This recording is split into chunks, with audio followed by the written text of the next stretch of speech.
determined not to speak with my mouth full. There we go. Well done, me. Right, good morning. We're here till 10 o'clock. The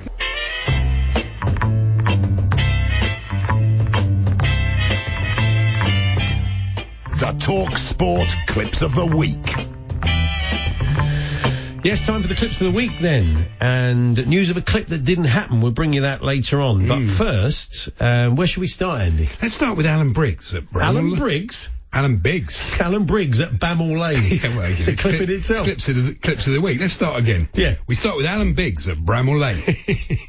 Willock, Xhaka and Guendouzi further forward. Pepe, Aubameyang and Saka lead the line. What was that, Alan?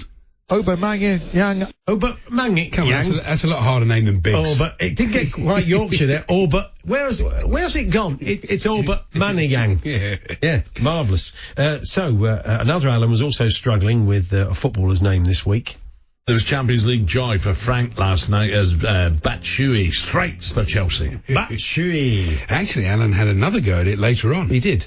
Yeah, they left it late in Amsterdam, but old Mitchie... Yeah, bottled it, didn't he? Bottled it, old Mitchie this time. So what's next, Andy? It's Chris, a caller to Jim White, sounding remarkably like Johnny Vegas. Yeah. My grandson is 9. He lives and breathes it. He's not kicking a football. He's talking football. He sits with me and we watch football matches. When England got knocked out at World Cup, he was crying. Chris is a lady. That is the best sounder like I've ever heard. It's brilliant. Wow, okay, blimey. Well, it isn't exactly like it's it. impressive. I would have said that quite was an uptight Johnny Vegas. I'd say. An agitated Johnny Vegas. Clive Tilsley now at Everton versus West Ham.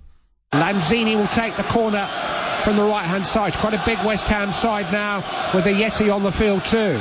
Yeah, it would be, wouldn't it? Huge. To bring Sasquatch on with 10 minutes left and just put big balls into the box. Yeah, what about that?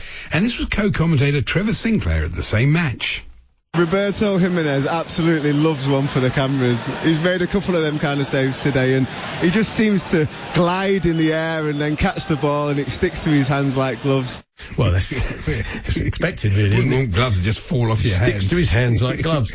Meanwhile, on the sports bar, Andy and Jason were compiling their best joint Liverpool and Manchester United team with the listeners, and we think drink may have been taken here.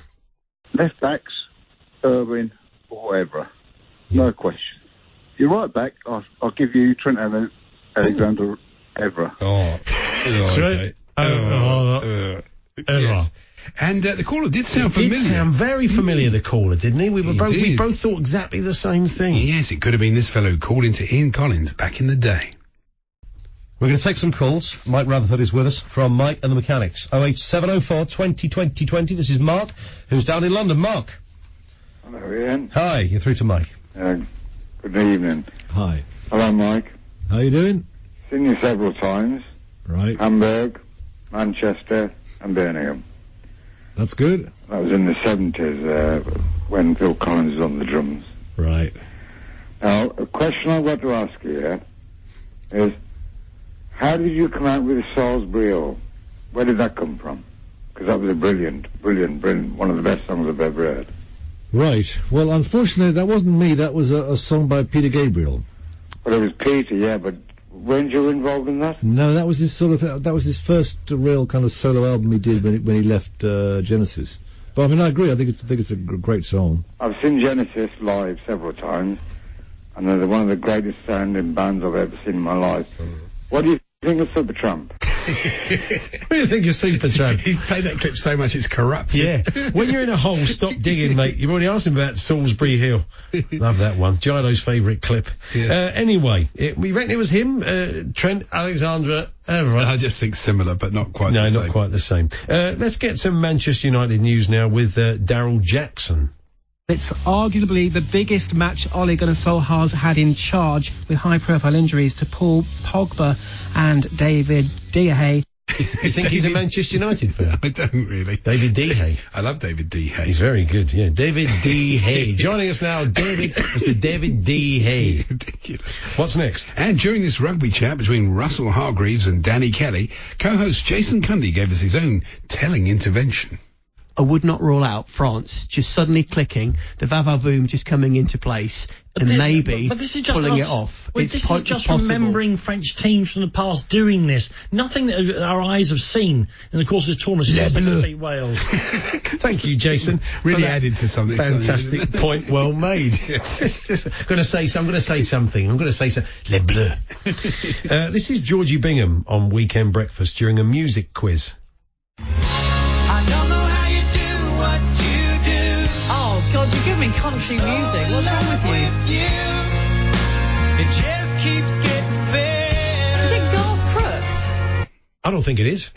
I don't think it is Garth Crooks. Fair enough to Georgie. She sent me that clip. That one's been sent in by Georgie Bingham, which is great. She's doing her own clips for us. Brilliant. But not on purpose, of course. No. What's next, Andy? It's Ray Parlour now talking French football. It's a lot more physical in the Premier League, as much as you can't tackle now. The League One in France, Liga 1 is called. Yeah, Liga 1, of course. Thank you very much for translating for us. It's like Cass back in the day. And not as French as Jason. And we often say on the last clip, and finally, don't we, in the style? Do, yes. But we can actually do it for real this time, Andy, can't we? We can. Because it's Alan Brazil throwing a bit of a surprise curveball question to his guest, the great Sir Trevor McDonald. I was being shown the Oval Office by a sitting president of the United States. Fabulous. And I thought, my ships have all come in at once. That was... Do you know where that saying comes from? My ships have all come in, the ships come in. Wasn't expecting to go that route when you just told your story about shown around the Oval Office by a sitting president. You can go a bit QI on him. I went for a drink with Alan and Ray after the show. Yeah, we're waiting for the next viral video of Ray Parlour and Mr. Brazil saying, I'm with Ray Parlour and I'm a bit worried I may not make it tomorrow. And then Ray's like a Thunderbird puppet going, I'll only come in for a coffee. And Trevor saying that I've had a skinful, but I feel absolutely fine. Ray, you're a lightweight. It'd be great, wouldn't it? It would be. So Trevor, Big Alan and Ray on the lash. Scott Tracy, poor old Ray. Now, there's a clip we never got round to, unfortunately. And it was again, Georgie suggested it, and it was a little kind of throwaway clip from, this is the way these things work sometimes. Tony Cascarino presents the show with Georgie at the weekends, had a music question, and I think the answer was Stevie Nicks, and I think for a bit of a laugh, Tony said, Stevie Nickel, he went with. So I said, wouldn't it be good if we gave, a bit last minute this, we gave Stevie Nickel a call. He lives in the States, of course, Liverpool and Scotland, great. Give him a call and see if he'd be prepared to sing us something from Stevie's or indeed Fleetwood Mac's back catalogue. I never felt he was going to. So the producer, being a coward, handed it on to Jamie, the assistant producer, because he was too busy. He was obviously too busy doing the show. Thanks for that. So, and we said it should be. You might have just said Torquay have lost 5-0. But it should be. But I mean, I think it's good. It's good training for young Jamie. The idea that if you're making your way in the world of radio production, you have to phone Steve Nickel up at 9 o'clock in the morning in the States.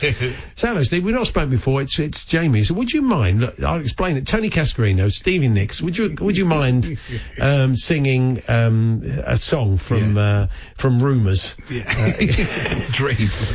But anyway, cut long story short, Steve didn't answer the phone. He wasn't there. No. You're probably still in bed. We'll get him to do it maybe next week. Maybe we'll keep working on it.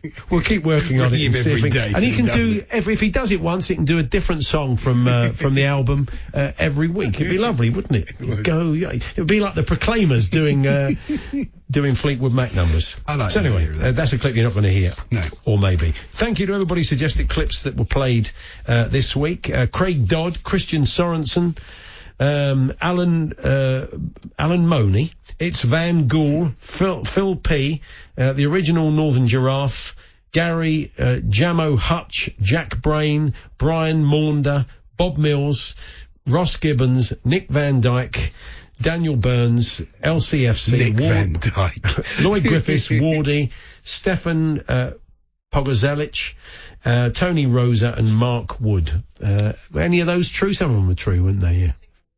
You're all eating and clearing your throats on air, and now Cockney Bob Mills ignores Newcastle United being runners-up in Premier League and loads of Champions League football. I didn't ignore it, I just said that I thought that as a group of supporters, they were the ones that harboured the biggest ambitions. Especially when you're doing a Yorkshire accent rather than a Georgia. Yeah, because it's Goffey who did it, and he's from Yorkshire. Cam